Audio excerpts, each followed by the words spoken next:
Bonjour, bonsoir, messieurs, mesdames, mesdemoiselles. Je suis Sam Idriss Samake. Je fais cette nouvelle conférence à propos de la sortie malheureuse de ma petite sœur Kandia Kamara, Kamisoko Kamara.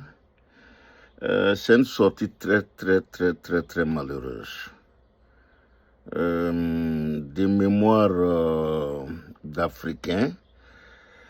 C'est la première fois qu'en Afrique, quelqu'un sort et puis vient carrément dire que ceux qui sont au pouvoir, ceux qui ont le pouvoir, ont certains privilèges et parle de ces privilèges. Nous savions que il y a les privilèges, tout le monde le sait, mais il ne faut pas en parler, c'est une omerta, on ne doit pas en parler parce que cela révolte le petit peuple. Cela révolte le petit peuple de savoir certaines choses, même si ça se murmure, mais le fait de venir en parler avec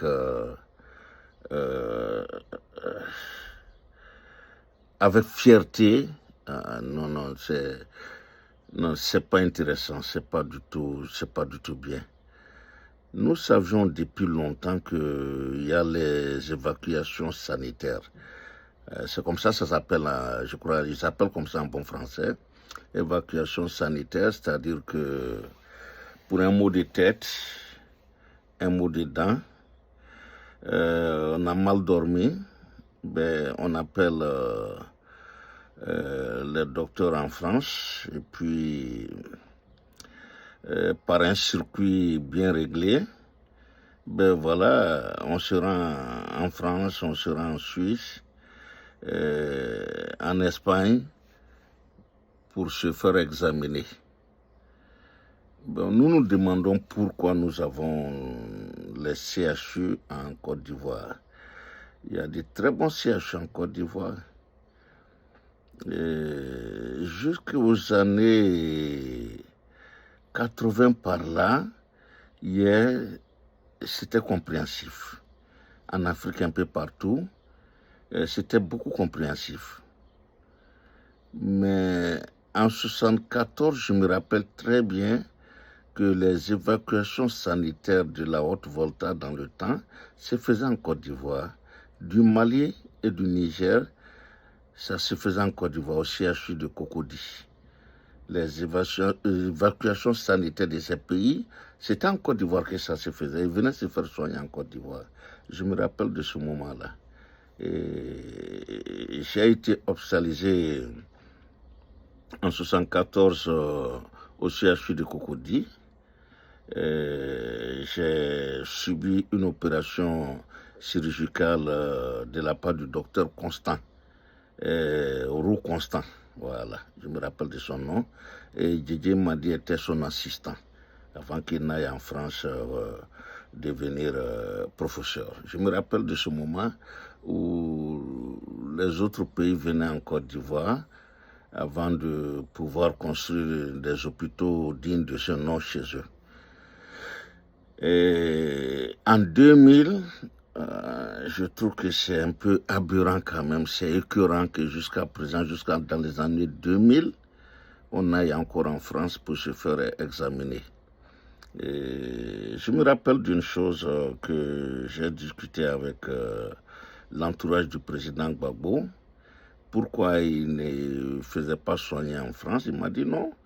On m'a dit, cet interlocuteur m'a dit que Gbagbo était très fier des hôpitaux ivoiriens et des docteurs ivoiriens qui se faisaient examiner exclusivement en Côte d'Ivoire, qui faisaient tout en Côte d'Ivoire. Je n'ai jamais appris que Simone Gbagbo est allé en France pour se faire soigner. Je ne l'ai jamais appris. C'est une fierté, ça c'est vraiment une fierté de le savoir. Bon, Aussi, je vais vous faire une confidence. Non, non, pas une confidence, parce que les gens ne le savent pas, mais c'est vrai. L'ancien Premier ministre malien, Choukala Maïga, a fait un AVC et il n'a pas été évacué ni en France, ni en Tunisie, ni au Maroc, comme ça se fait dans ces pays-là. Il a été soigné à Bamako. Et il a fait toute la convalescence à Bamako. C'est dire que nous avons de très très très bons docteurs. Ils ont appris les mêmes médecines en France, ailleurs, aux États-Unis. Nos docteurs, nos médecins, ils sont très très très bien. Il leur manque les équipements, c'est tout. Et ces équipements, ça coûte combien par rapport à une évacuation sanitaire? Les évacuations sanitaires, ça creuse les budgets de nos pays africains, les maigres budgets.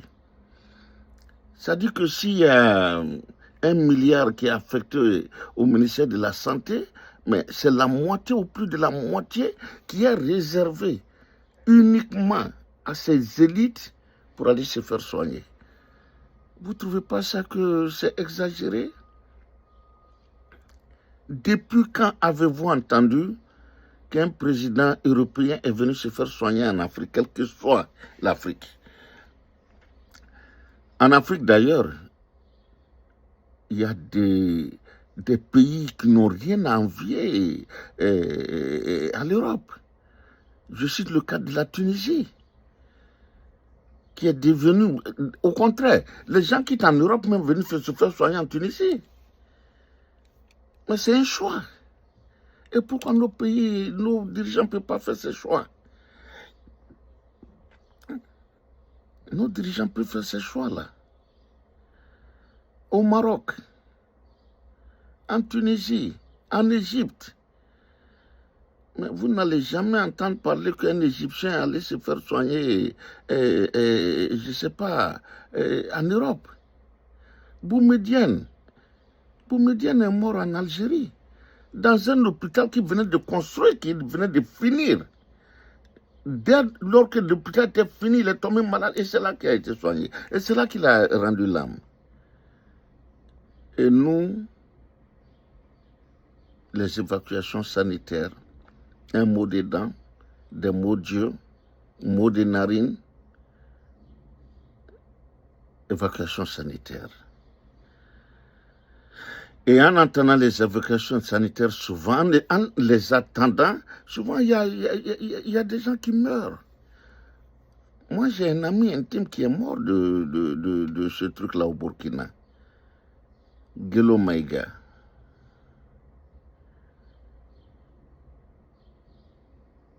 Il attendait ça, que le ministère le signe. Et puisque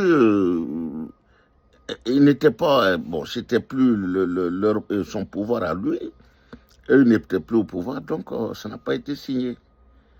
Il allait en France, ils ont refusé. Et le monsieur, il avait un appareil.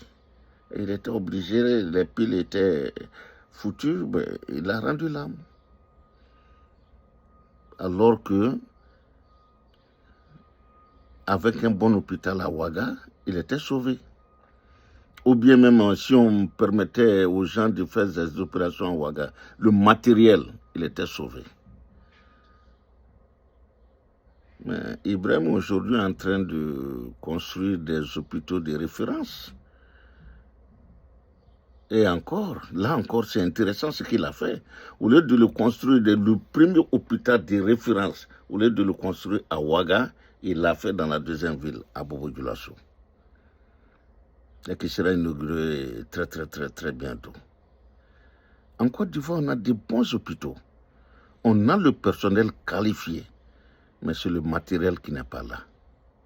Et même si le matériel est là, nos dirigeants préfèrent aller se faire soigner en Europe. C'est pas normal.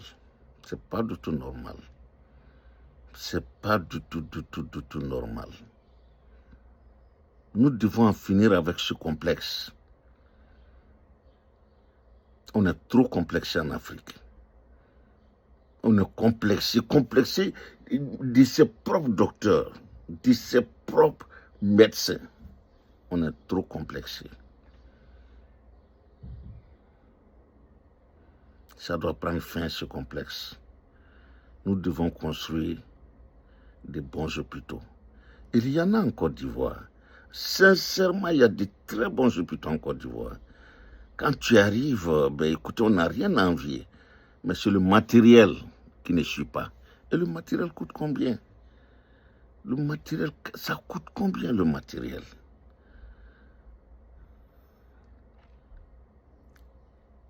Divisé par 10 ou même par 100 les évacuations sanitaires, divisé par 100. Et ce que vous obtenez, l'argent que vous allez économiser peut servir à acheter le matériel et à doter tous ces hôpitaux. Et nous n'aurons pas besoin d'aller en Europe. On n'a pas besoin d'aller en Europe. En 2020, 2025, bon, pour le président, c'est OK. Peut-être pour les ministres, mais les députés, les sénateurs, avec leurs enfants, leurs familles, creuser le budget de l'État pour ça, that's crazy, man, that's crazy. Et quand il y a ça, ça a été un truc malheureux. Vous ne devez pas être fier de signer des contrats avec des aviateurs, des compagnies aériennes. Et nous avons notre propre compagnie, Air Ivoire. Qu'est-ce que vous faites de Air Ivoire? Pourquoi ne pas signer ce contrat-là avec Air Ivoire? Vous allez le signer avec Corsair. Et vous allez signer des contrats avec les hôpitaux à Paris. Nous avons Air Ivoire. Nous avons des hôpitaux à Abidjan qui ont besoin seulement de matériel. Les docteurs sont mieux formés. Nos docteurs sont mieux formés que ceux qui sont en Europe. Seulement, il leur manque le matériel. Je vais imaginer quelque chose. Nos mécaniciens en Afrique, c'est les meilleurs mécaniciens du monde. En Afrique et en Asie, dans les pays pauvres. Aux États-Unis, un mécanicien ne fait que changer. Ils ne font que changer de matériel. Ce qui est gâté, on le remplace. Mais réparer, non. Il n'y a pas de réparation aux États-Unis. Je ne connais pas l'Europe, mais aux États-Unis, les mécaniciens des États-Unis ne sont pas des réparateurs. C'est des changeurs. Et en Afrique, il y a des véhicules qui roulent en Afrique. Mais quand vous voyez ces véhicules, et puis dire, on vous donne l'âge de ces véhicules. Et on vous dit, qu'est-ce que ces mécaniciens-là font pour maintenir ces véhicules en vie? C'est la même chose, nos docteurs, nos médecins, ils sont très, très ingénieux. Ils sont très bons, très bons. Parce que jusqu'à présent, il y a des hôpitaux où il n'y a pas de courant, mais ils opèrent et ils réussissent.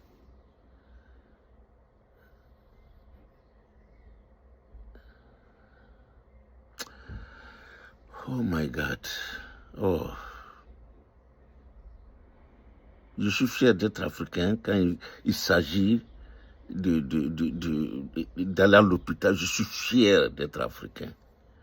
J'ai été, chaque fois, moi je suis maladif. Quand je vais en Afrique, souvent je tombe malade.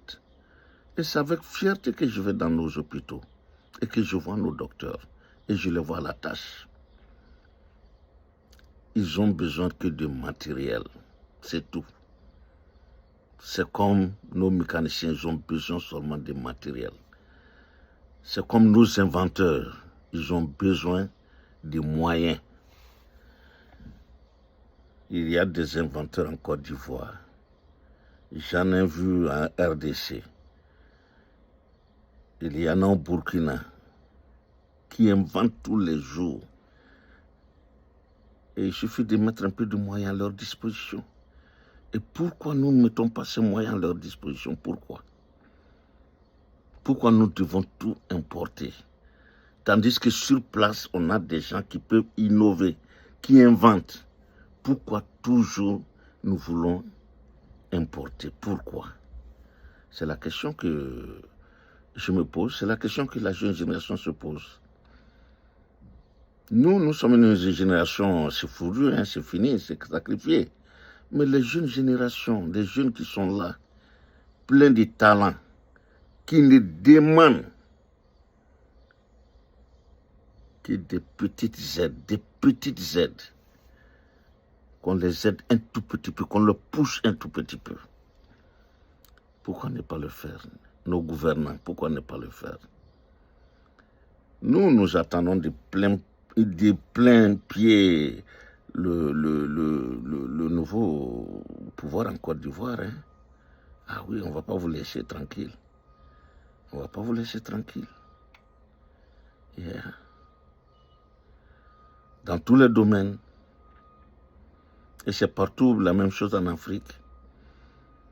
C'est pourquoi je suis AES. Parce qu'aujourd'hui, ce qui se passe au Mali, au Niger, au Burkina, écoutez, nous devons être fiers de ces pays-là. Assimi Goïta est toujours malade, mais il se fait soigner à Bamako. Tiani se fait soigner à Niamey. Et Ibrahim, il se fait soigner à Ouaga. Je n'ai pas entendu parler d'évacuation sanitaire depuis que ces trois gars sont au pouvoir dans leur pays. Hein. Je n'entends pas ça du tout. Je n'entends pas ça. Mais cela existe toujours en Côte d'Ivoire, au Bénin, au Togo, au Sénégal. Ça doit prendre fin. Cela doit prendre fin. C'est c'est pas normal. Il y a un truc, et ça me fait penser à ça aujourd'hui. Quand nous devrions partir en Afrique, heureusement, je remercie le pouvoir actuel en Côte d'Ivoire de nous avoir enlevé dans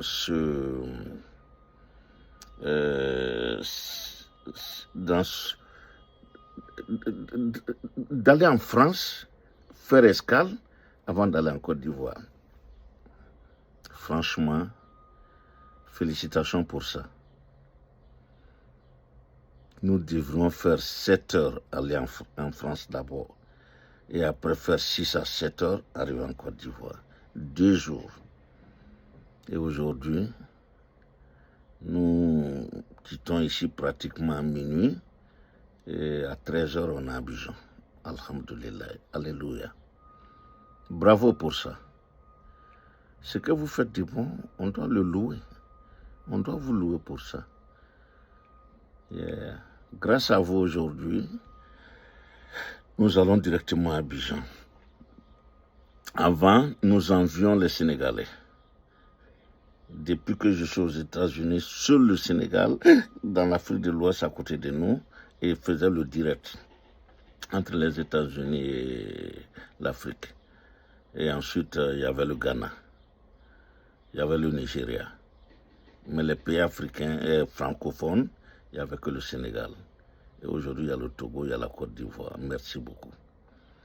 On vous remercie pour ça. Ça, je vous le dis, hein, c'était une angoisse pour nous de voyager. Une très grande angoisse. On était angoissés quand on devait voyager. Parce qu'il fallait faire une escale dans un pays européen, mais surtout en France. Air France. Ou en Belgique. Ou à Francfort en Allemagne. Bon, merci vraiment Ado, merci à ton gouvernement pour ça. Le fait de nous avoir enlevé cette épine dans les pieds. Yeah. Merci beaucoup. Ça c'est du beau travail. Mais les évacuations sanitaires, ça doit s'arrêter. Je comprends pour le président, des ministres peut-être. Mais après, je crois que les sénateurs, les directeurs généraux, non, c'est trop. Ça doit s'arrêter. Il doit y avoir des exceptions. Ce qu'on ne peut pas soigner chez nous, yes, je suis d'accord que les évacuations sanitaires, je suis d'accord, nous sommes d'accord pour ça. Mais tout ce qu'on peut soigner en Côte d'Ivoire, je pense que c'est pas la peine. C'est pas la peine. On a de très bons docteurs, on a de très bons médecins, de très bonnes sages-femmes, très bonnes sages-femmes qui font un travail merveilleux. Il faut les encourager. Ils sont à encourager au même titre que nos mécaniciens. Ils sont vraiment à encourager. Et ces évacuations, ça n'a pas de sens. Ça n'a aucun sens. C'est de la stupidité. Et s'il faut encore venir s'enorgueillir de ça, se vanter d'avoir fait des... Non, c'était une sortie très malheureuse. La sortie était très malheureuse, petit cher Kandia. Ça ne vous grandit pas, ça. Ça ne grandit pas la Côte d'Ivoire. Non, ça ne grandit pas la Côte d'Ivoire.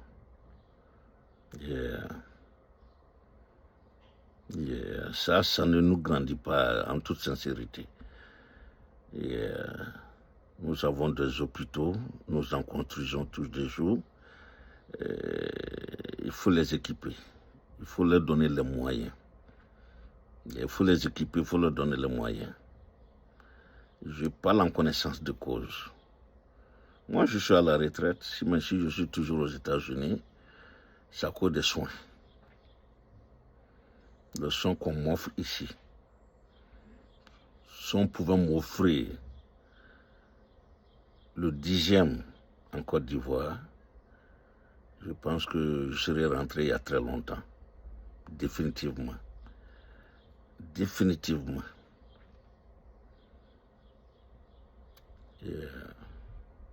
Mais je suis obligé de rester ici. Donc, nos gouvernants, vous devez équiper nos hôpitaux.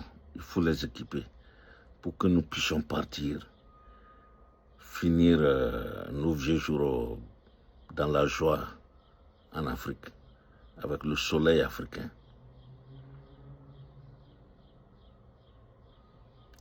C'est une plaidoirie que je fais aujourd'hui pour ça. On n'a pas besoin d'être ici. Nous sommes nombreux ici, hein. Nous sommes nombreux ici. Après la retraite, nous avons peur d'aller en Afrique et de tomber malade. Yes, il faut le dire, c'est la vérité. On a peur d'aller tomber malade en Afrique. Avant de venir, souvent c'est trop tard. On a des amis comme ça, voilà, on a beaucoup d'amis qui sont allés comme ça, hein, avant que... nous avons eu ça. Donc, c'est une plaidoirie pour toute l'Afrique, l'Afrique de l'Ouest, toute l'Afrique d'ailleurs. On a des hôpitaux, construisez des hôpitaux de référence, équipez-les. Suivez-les.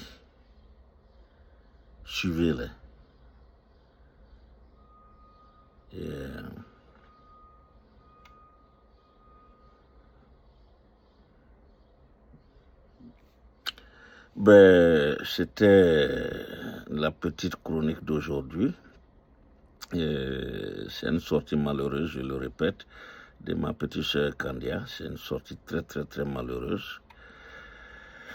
J'espère que elle va porter mon message au doyen Alassane, qui doit faire la paix, qui doit créer les conditions d'une paix en Côte d'Ivoire aujourd'hui. de ne pas refuser la candidature de Gbagbo, de Thiam, Afinguessan. Tous ceux qui veulent être candidats, ils doivent les laisser conquérir, compétir du moins, compétir avec lui. Et je pense que lui-même n'en a plus besoin. Il a dit, il n'a jamais fait 6 ans dans un boulot et il ne fera pas plus de 6 ans à la tête de la Côte d'Ivoire. Et ça fait près de 15 ans aujourd'hui qu'il est là. C'est pas normal. Ça ne le grandit pas en fait. Moi, c'est une question de logique, hein, ça ne le grandit pas. Ça ne le grandit pas. Et vous devez le lui dire. Et j'en profite encore pour dire à ma belle-sœur Dominique de voir son mari. Et Ibrahim aussi, de voir son grand frère. Nasséré, de voir son oncle. Rokia, de voir son grand frère.